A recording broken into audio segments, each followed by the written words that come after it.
Shalom, berjumpa kembali di dalam program DIK, Depth Insight Growth bersama saya Pendeta Edward Taliwongso. Program ini menyajikan diskusi dan kajiannya mendalam mengenai tokoh, tema ataupun narasi tertentu di dalam Alkitab. Kita masih melanjutkan seri tentang pilar-pilar iman kita dan yang akan kita diskusikan pada kesempatan ini adalah tentang penciptaan. Dari mana kejadian bumi kita ini? Apakah diciptakan secara acak, lalu kemudian tanpa tujuan dan perencanaan? Ataukah bumi ini keluar dari tangan kreatif Allah Sang Pencipta? Serta bagaimana pemahaman akan cerita penciptaan ini mempengaruhi keselamatan saudara dan saya? Kita akan mencoba melihat bukti-bukti Alkitabiah dan ini akan sangat menolong saudara dan saya untuk lebih memperdalam pengetahuan dan iman kita kepada kisah penciptaan di dalam Alkitab. Saya mengajak sahabat-sahabat sekalian untuk bergabung. Saudara yang menyaksikan tayangan ini lewat Facebook atau YouTube, disilakan untuk menuliskan komentar yang positif, mungkin juga pertanyaan saudara seputar pembahasan yang kita angkat pada kesempatan ini. Dan untuk membahas pelajaran kita, kami telah mengundang seorang narasumber. Narasumber kita adalah hamba Tuhan Pendeta Donald Goni, Magister Teologi, telah menikah dengan Ibu Irlan Posuma, dan keluarga hamba Tuhan ini diberkati dengan 3 orang anak, yaitu Berlian, Permata, dan Emas Putra Goni. Hamba Tuhan ditamatkan pada tahun 2002 di Universitas Kelabat untuk pendidikan S1 dan pada tahun 2022 yang lalu menamatkan pendidikan S2 dari universitas yang sama.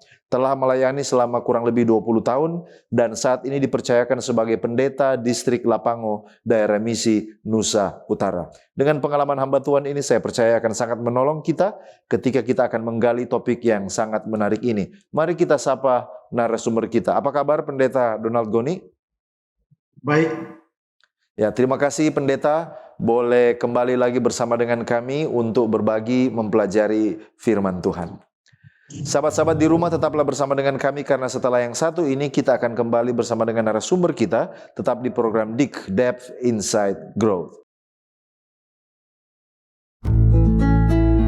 Diskusi dan kajian mendalam mengenai tokoh, tema, atau cerita tertentu di dalam Alkitab.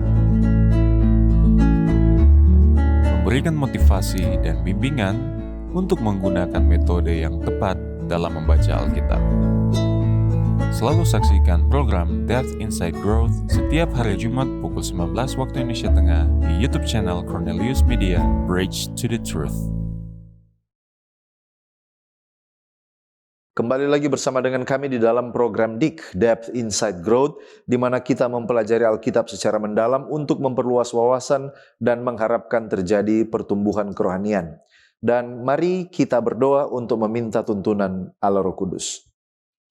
Bapa Tuhan kami bersyukur kepadamu, oleh karena sekali lagi kami diberikan kesempatan untuk mempelajari firman Tuhan. Tolonglah kami ketika kami akan belajar dan berdiskusi. Tolonglah hamba-Mu, Pendeta Donald Goni, yang Kau utus untuk memimpin dalam pembelajaran Alkitab ini. Di dalam nama Yesus Kristus kami sudah berdoa. Amin. Sebagai landasan kitab suci dari diskusi kita, mari kita buka di dalam Kejadian pasal 1, ayatnya yang paling pertama, Kejadian 1 ayat 1 mengatakan, pada mulanya Allah menciptakan langit dan bumi.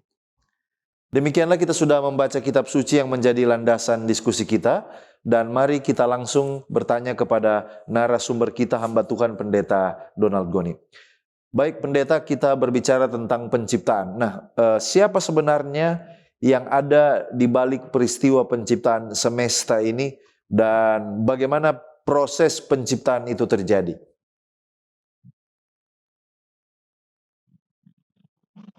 Alkitab mencatat bahwa langit telah dijadikan oleh nafas dari mulutnya dalam Mazmur pasal 33 ayat 6.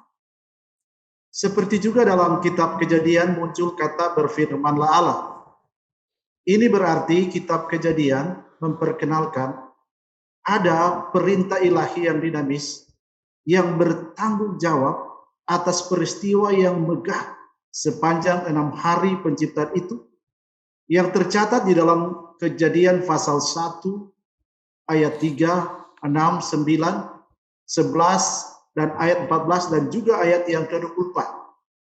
Di mana setiap perintah yang muncul disertai dengan kuasa yang kreatif yang dapat mengubah planet yang belum berbentuk atau kosong yang tercatat dalam Kejadian pasal 1 ayat 2 menjadi sebuah firdaus yang indah.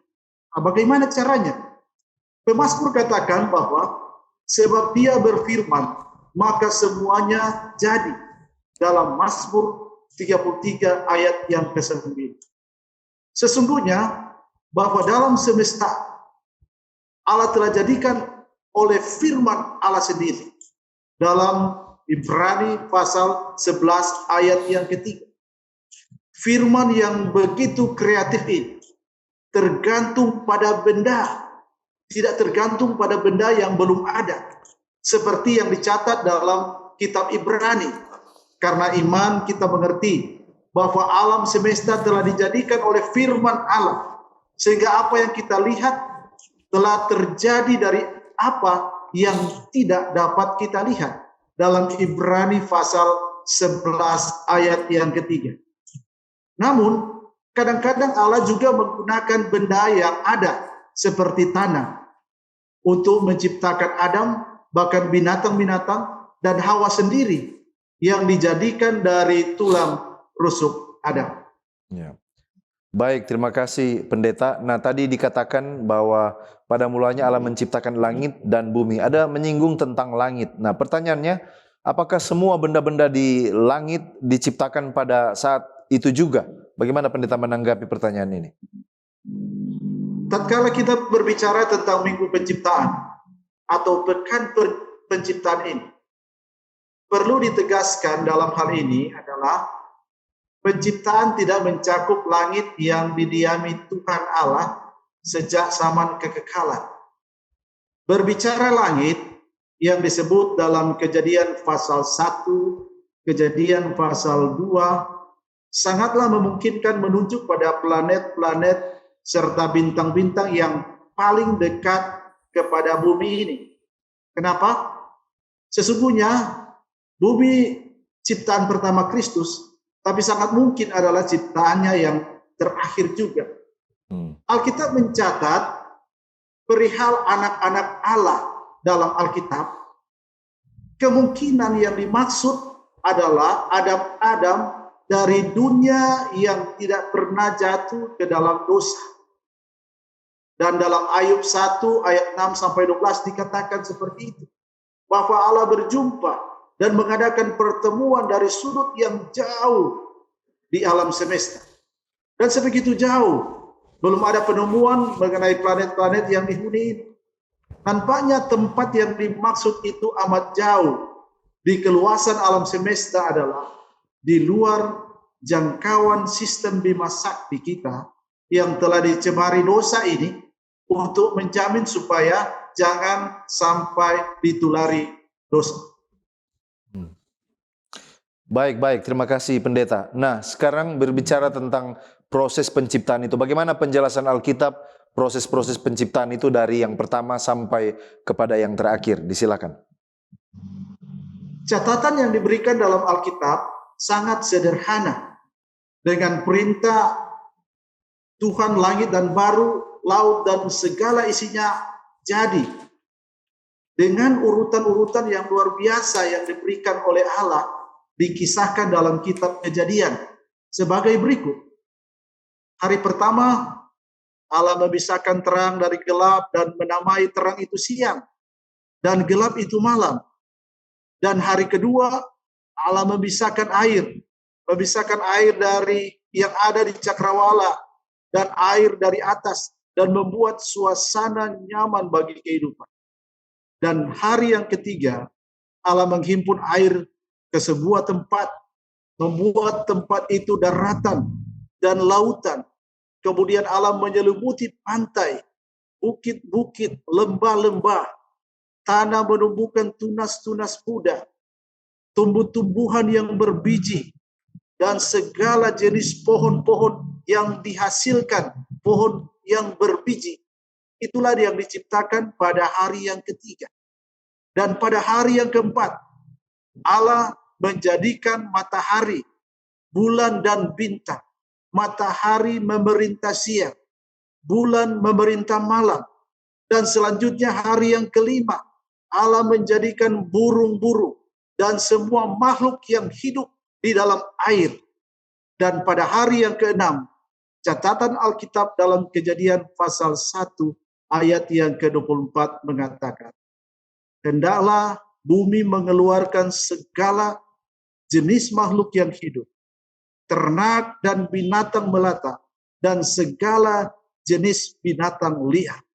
Dan yang luar biasa pada hari yang ke-6, catatan Alkitab Kejadian 1 ayat 27 mengatakan, setelah itu, sebagai tindakan yang paling mulia dan menjadi mahkota ciptaan Allah, Dia menjadikan manusia menurut gambar dan rupa Allah. Diciptakannya laki-laki dan perempuan. Dan yang luar biasa, dalam Kejadian 1 ayat 31, Allah melihat segala sesuatu yang dijadikannya itu, Allah mengatakan, sungguh amat baik. Baik, terima kasih Pendeta.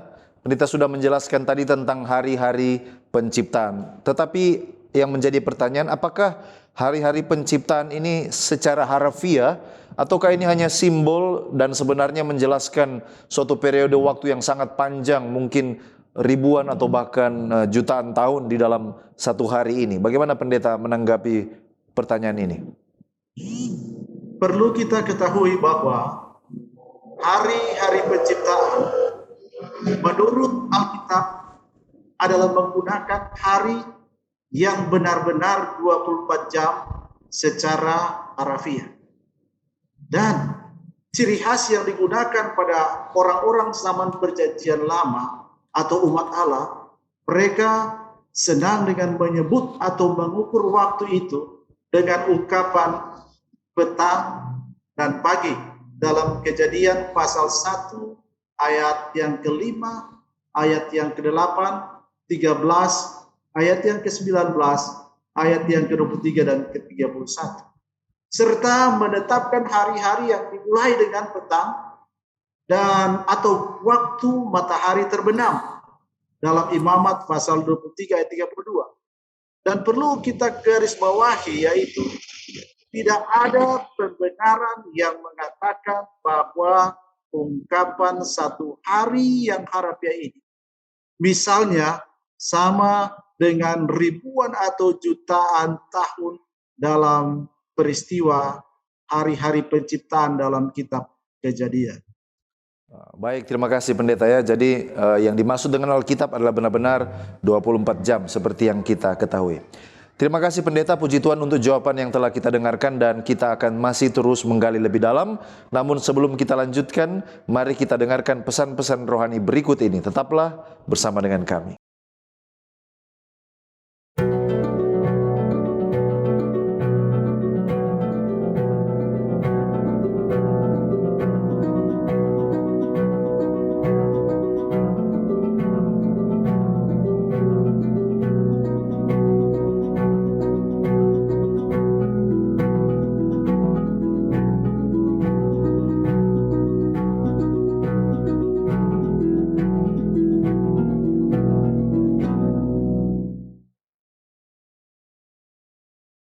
Masih di program DIK, Depth Insight Growth, dan tadi kita sudah mendengarkan keterangan dari narasumber kita, Pendeta Donald Goni, tentang proses penciptaan, lalu kemudian bagaimana penciptaan ini dilakukan di dalam hari-hari secara literal, yaitu 1x24 jam. Nah, kita masih akan menggali dari topik ini, dan kita kembali kepada narasumber kita, Pendeta Donald Goni. Baik Pendeta, apakah ada bukti tambahan lain yang meneguhkan bahwa hari yang dimaksud di dalam pekan penciptaan ini adalah 24 jam seperti yang Pendeta sudah sampaikan pada segmen sebelumnya? Disilakan. Penggunaan kata hari ini berasal dalam bahasa Ibrani yang menggunakan kata yom yang memiliki pengertian sebagai berikut. Kata yom adalah konsep dasar tentang waktu yang memiliki arti yaitu petang dan pagi dalam Alkitab.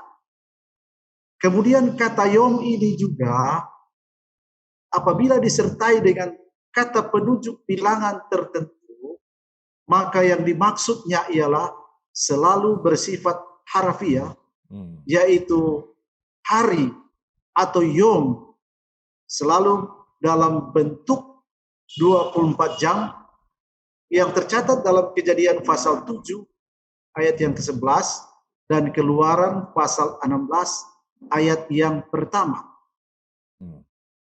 Baik, terima kasih Pendeta. Nah, bagaimana, apakah mungkin ada contoh yang lebih konkret yang bisa kita lihat dari Alkitab di mana satu hari sama dengan 24 jam? Bagaimana Pendeta melihat? Cara yang paling gampang adalah dibuktikan melalui 10 hukum Allah, khususnya dalam hukum yang keempat. Tuhan berkata, ikatlah dan kuduskanlah hari Sabat, 6 hari lamanya engkau akan bekerja dan melakukan segala pekerjaanmu, tetapi hari ke-7 adalah hari Sabat Tuhan Allahmu, maka jangan melakukan suatu pekerjaan, sebab 6 hari lamanya Tuhan menjadikan langit dan bumi, laut dan segala isinya, dan ia berhenti pada hari ke-7. Itulah sebabnya Tuhan memberkati hari Sabat dan menguduskannya. Keluaran pasal 20 ayat 8 sampai yang 11. Melalui dasar hukum keempat inilah Allah menceritakan kembali kisah penciptaan yang terjadi di dalam kitab Kejadian, di mana setiap hari atau yom adalah 24 jam yang diisi dengan kegiatan kreatif Allah. Dan Sabat dalam hukum yang keempat ini merupakan klimaks minggu penciptaan itu, di mana hari Sabat yang 24 jam itu menjadi peringatan minggu harafiah penciptaan. Ya, jadi oleh karena Sabat itu dirayakan 24 jam dan ini merujuk kepada Sabat yang pertama di minggu penciptaan, itu sebabnya kita bisa merasa yakin bahwa hari-hari dalam penciptaan di kitab Kejadian itu merujuk kepada 1x24 jam dan bukannya ribuan atau jutaan tahun seperti yang banyak dipercayai oleh orang-orang. Baik Pendeta, pertanyaan selanjutnya adalah tentang, kita sekarang melihat tentang sosok di balik penciptaan itu. Siapa Allah yang menciptakan itu? Allah seperti apa? Allah yang bagaimana? Allah yang menciptakan itu? Bagaimana Pendeta melihat hal ini? Menurut Alkitab, dalam Kejadian pasal 1 ayat 1 dimulai dengan kata Allah. Ini secara tidak langsung dikatakan bahwa dalam menciptakan langit dan bumi, Allah Maha Kuasa seperti inilah yang menyiapkan lingkungan yang sempurna bagi umat manusia.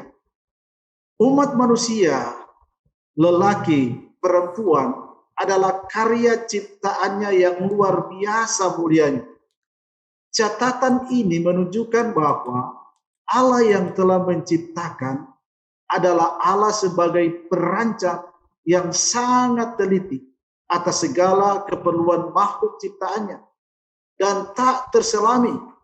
Dia membuat sebuah taman yang menjadi rumah kediaman yang khusus untuk manusia. Dia memberikan tanggung jawab kepada manusia dan mengelolanya. Dia menjadikan manusia sedemikian rupa agar mereka dapat mengadakan suatu hubungan dengan Allah. Ya. Jadi benar bahwa dari hasil ciptaannya kita bisa melihat Allah itu adalah Allah yang terencana, Allah yang memiliki tujuan, ya, sangat teratur. Kita percaya bahwa penciptaan ini bukanlah suatu peristiwa yang acak tanpa tujuan. Harus ada tujuan di balik penciptaan itu. Nah, sekarang yang menjadi pertanyaan adalah mengapa Allah menciptakan, apa tujuan penciptaan itu sebenarnya? Disilakan Pendeta. Tujuan Allah untuk penciptaan ini adalah yaitu untuk menyatakan kemuliaan Allah sendiri. Dengan ciptaannya, Allah mengungkapkan kemuliaannya. Seperti yang tercatat dalam buku Mazmur pasal 19 ayat yang pertama sampai ayat yang kelima. Langit menceritakan kemuliaan Allah. Cakrawala memberitakan pekerjaan tangannya. Hari meneruskan berita kepada hari. Malam menyampaikan pengetahuan itu kepada malam. tidak ada berita dan tidak ada kata.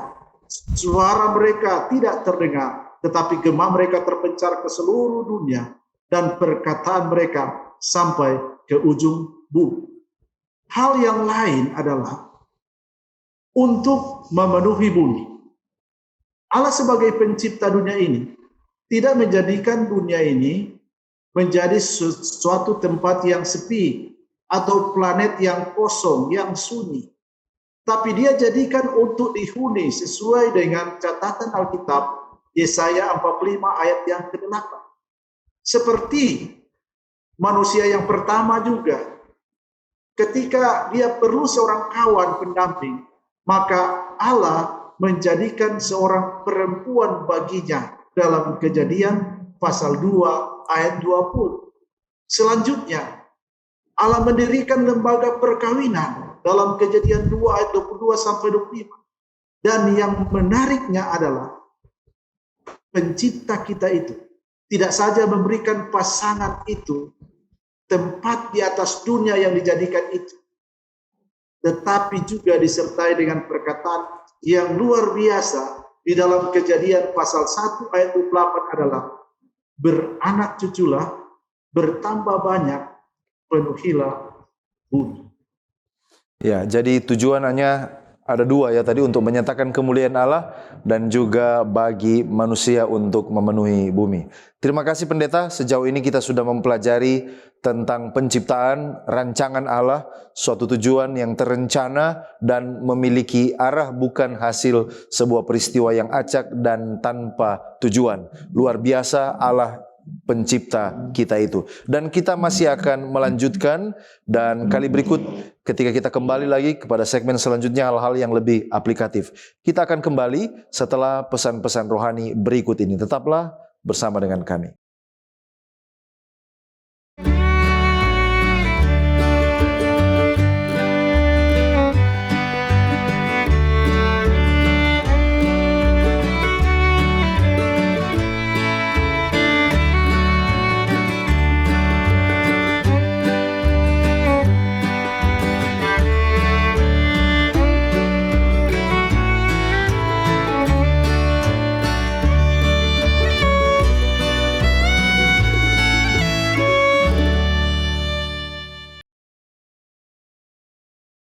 Kembali lagi di dalam program DIK, Depth Insight Growth, dan bagi sahabat-sahabat yang baru bergabung, kita masih melanjutkan seri pilar-pilar iman kita, dan yang kita angkat dalam diskusi pada kesempatan ini adalah tentang penciptaan.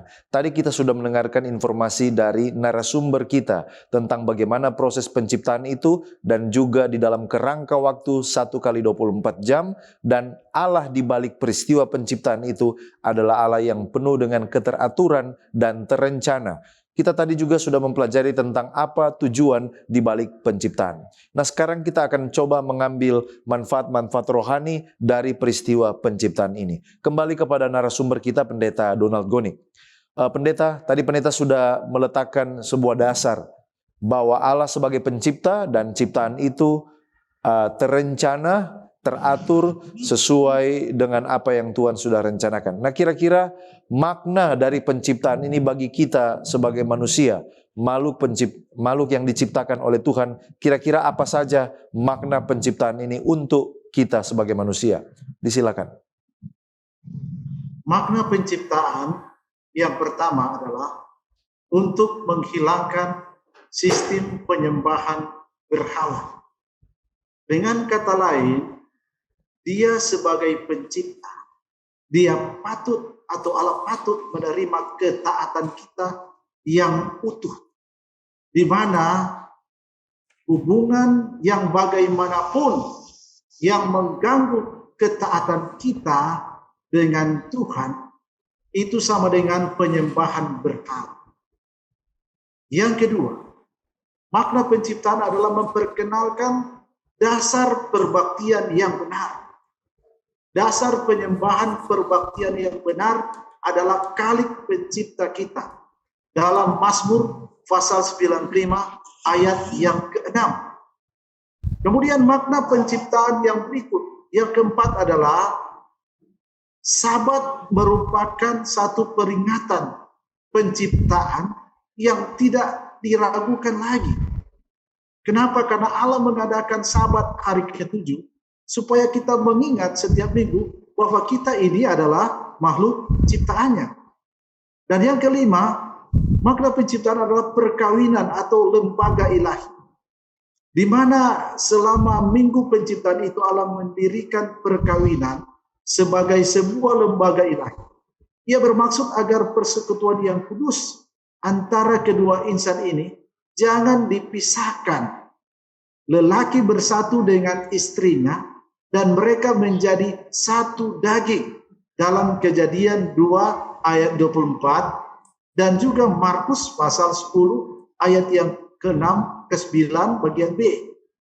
Dan bagian yang ke-6 makna penciptaan adalah ini merupakan landasan harga diri yang sejati, di mana kita dijadikan atas gambar dan rupa Allah.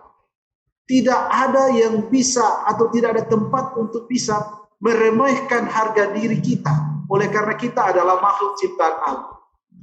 Dan yang ketujuh, makna penciptaan adalah manusia memiliki landasan yang sejati bagi persekutuan, di mana tanpa memandang perbedaan, seks, ras, pendidikan, kedudukan, semuanya dijadikan Allah dalam gambarnya. Inilah merupakan landasan yang sejati bagi persekutuan.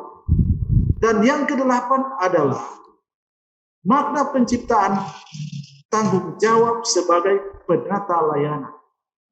Kita sebagai manusia memiliki tanggung jawab sebagai penata layanan. Karena Tuhan Allah yang menciptakan kita, maka kita punya tanggung jawab yang kudus untuk menjadi penata layanan yang setia atas tubuh, pikiran, bahkan kemampuan rohani kita. Dan yang ke-9 makna penciptaan adalah manusia memiliki tanggung jawab terhadap lingkungan. Pada penciptaan, Tuhan menempatkan leluhur manusia yang pertama, mereka diberikan tanggung jawab untuk mengusahakan tanah. Kejadian pasal 1 ayat 24 mengatakan, taklukkanlah itu, berkuasalah atas seluruh kehidupan hewan. Inilah makna dan tanggung jawab manusia terhadap lingkungan. Dan yang ke-10, makna penciptaan adalah manusia memiliki martabat kerja keras. Khalik berkata kepada Adam supaya mereka mengusahakan memelihara Taman Eden itu dalam Kejadian pasal 2 ayat 15. Ini menunjukkan bahwa manusia memiliki martabat untuk bekerja keras. Dan yang ke-11 makna penciptaan adalah semesta ini memiliki nilai secara fisik. Pada setiap langkah penciptaan Allah mengatakan bahwa apa yang telah dijadikannya itu adalah baik. Dan ini adalah bernilai karena Allah yang mengatakan adalah baik adanya setiap yang diciptakan Allah dalam buku Kejadian pasal 1 ayat yang ke-10 dan ayat yang ke-12 serta ayat yang ke-25. Yang ke-12 makna penciptaan adalah obat penawar terhadap pesimisme, kesepian, dan kesia-siaan.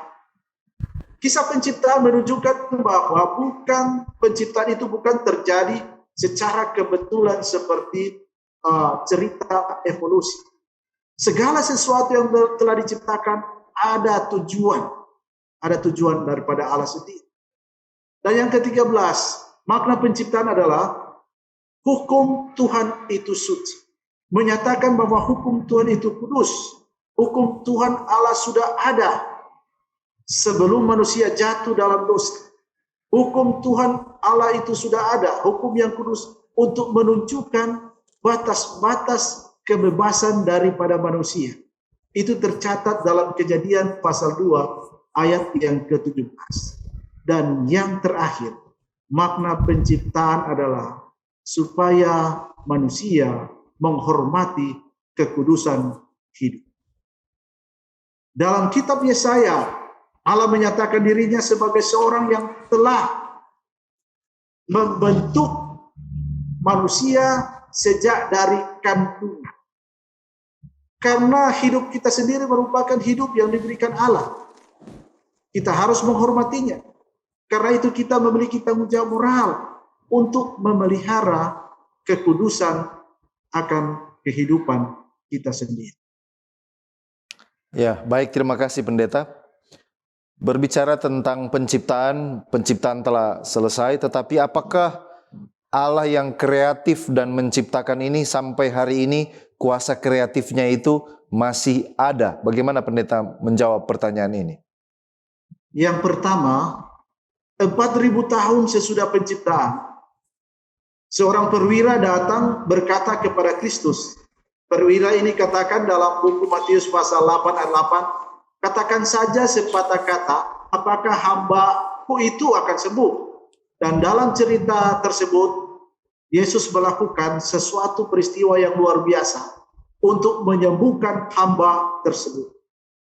Jadi, selama pelayanan Kristus di atas dunia ini, perkataannya berkuasa.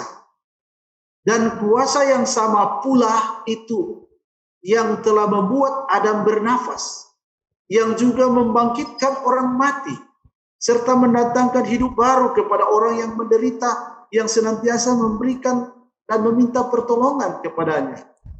Dan yang kedua, sampai kini, sampai saat ini, dunia dan alam semesta tidak memiliki kuasanya sendiri yang membuat bisa bekerja. Hanya Tuhan yang menciptakannya, memelihara, dan mendukung. Dia yang menjadikan langit dan bumi, yang menyediakan hujan bagi bumi, yang membuat gunung-gunung menumbuhkan rumput, dia yang memberi makan kepada hewan, kepada anak-anak burung gagak, yang memanggil-manggil dalam Mazmur pasal 147, ayat yang ke-8 dan ayat yang ke-9. Bahkan selanjutnya, Ialah yang meninggikan segala sesuatu dengan firman-Nya, dan segala sesuatu ada di dalam Dia. Kolose 1 ayat yang ke-17. Dan yang ketiga, kuasa kreatif Allah itu tidak hanya dalam proses penciptaan, akan tetapi juga dalam proses penebusan dan pemulihan.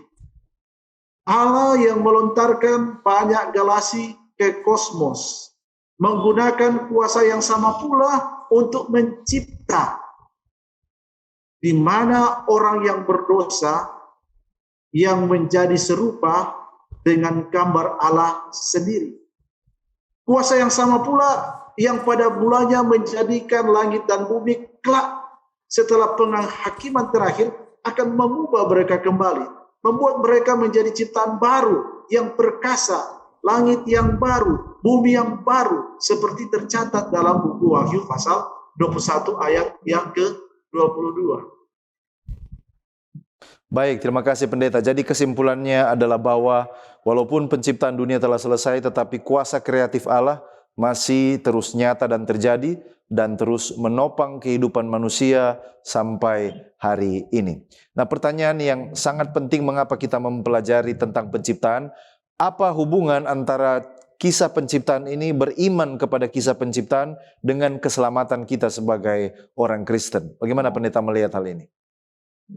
Perlu ditegaskan bahwa demikianlah di dalam Kristus, penciptaan dan keselamatan bertemu.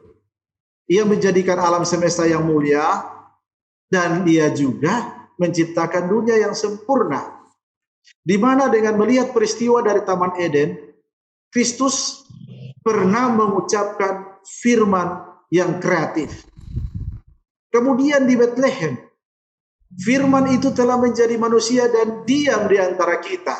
1 Yohanes 1 ayat 14. Walaupun tidak seorang pun menyaksikan Kristus menciptakan dunia ini, tetapi banyak orang yang menyaksikan kuasa yang memberikan penglihatan kepada orang buta, kemampuan berbicara kepada orang bisu, menyembuhkan orang yang berpenyakit kusta, bahkan memberikan hidup kepada orang mati.